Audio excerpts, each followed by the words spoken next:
राधे राधे दोस्तों। आज का प्रसंग बहुत ही ज्ञानवर्धक और मोटिवेशनल प्रसंग है। आज भगवान श्री कृष्ण ने बताया है कि जो अहंकार करते हैं उनके जीवन में क्या होता है और जो विनम्रता के साथ अपना जीवन व्यतीत करते हैं उनके साथ भगवान क्या करते हैं। तो आज हम यह सब एक कहानी के माध्यम से जानेंगे। प्राचीन काल की बात है। विदिशा नगरी में एक धनवान व्यापारी नरेश दत्त अपने अपार वैभव और संपत्ति के कारण प्रसिद्ध था। उसके महल जैसे घर, असंख्य नौकर चाकर और सोने चांदी से भरे भंडार थे। लेकिन संपन्नता के साथ साथ उसका अहंकार भी बढ़ता गया। वह स्वयं को सबसे श्रेष्ठ समझता और दूसरों को तुच्छ समझकर उनका अपमान करता। नरेश दत्त की घमंड की कोई सीमा न थी। जब भी कोई निर्धन व्यक्ति उसकी दुकान पर आता वह उसका मजाक उड़ाता और उसे अपमानित करके भगा देता। वह अपने धन को अपनी ताकत मानता और सोचता कि यह कभी खत्म न हो सकता। वह अपने वैभव के प्रदर्शन के लिए बड़े बड़े आयोजन करता और केवल उन आयोजनों में अमीरों को ही बुलाता। गरीबों की तरफ तो वह देखता भी नहीं था। एक दिन उसके नगर में एक साधु आए। वे साधु बहुत ज्ञानी और तपस्वी थे। लोगों ने बताया कि उनके आशीर्वाद से दुख दूर हो जाते हैं और समृद्धि मिलती है।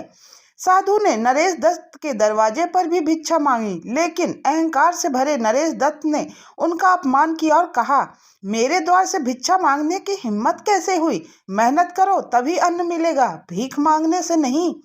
साधु ने शांत स्वर में उत्तर दिया, पुत्र, अहंकार से बड़ा शत्रु कोई नहीं है। जिस धन पर तुम घमंड कर रहे हो वह क्षण भर में समाप्त हो सकता है।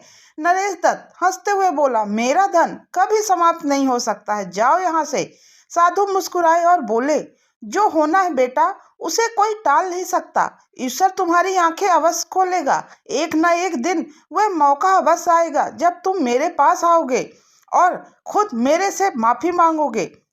नरेश दत्त उस साधु की बात सुनकर जोर जोर से ठहाके मारकर हंसने लगा और उस साधु का अपमान कर उसे वहां से भगा दिया। कुछ दिनों बाद एक भयंकर आग नरेश दत्त के गोदाम में लगी। उस आग में उसकी बहुत सारी संपत्ति, सोने चांदी के भंडार और कीमती चीजें जलकर खाक हो गई। उसने अपने सेवकों को आग बुझाने के लिए बुलाया, परंतु जिन लोगों को वह तुच्छ समझता था वह भी उसकी मदद को आगे नहीं आए। धीरे धीरे उसके व्यापार में भी घाटा होने लगा और उसे अपना महलनुमा घर बेचकर छोटी सी झोपड़ी में रहना पड़ा।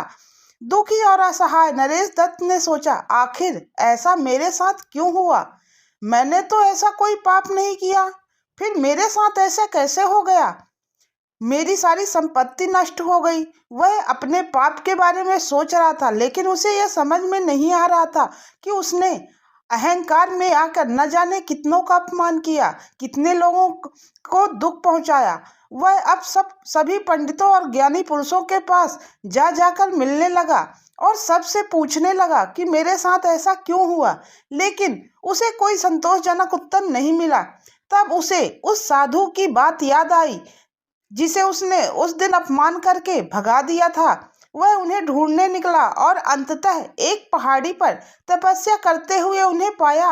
नरेश दत्त उनके चरणों में गिर पड़ा और बोला, महाराज, मैंने आपका अपमान किया था, इसी कारण आज मैं इस दशा में हूँ। मुझे माफ करें और मेरी दरिद्रता का कारण बताइए। क्या आपका अपमान करने के कारण मैं इस तरह दरिद्र हो गया? आपने मुझे श्राप दिया। साधु ने उसकी ओर स्नेहपूर्ण दृष्टि से देखा और कहा, बस तुम्हारा अहंकार ही तुम्हारी दरिद्रता का कारण है। धन और वैभव कभी स्थायी नहीं होते।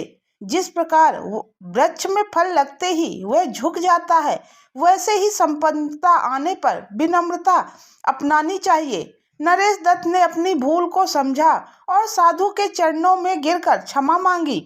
साधु ने उसे आशीर्वाद दिया और कहा, जाओ, अब विनम्रता और सेवा का मार्ग अपनाओ। अपनी संपत्ति को परोपकार में लगाओ और दूसरों के प्रति आदर भाव रखो, तभी माँ लक्ष्मी फिर से तुम पर कृपा करेंगी। अपने अहंकार को छोड़ो और विनम्रता से लोगों का दर्द समझो।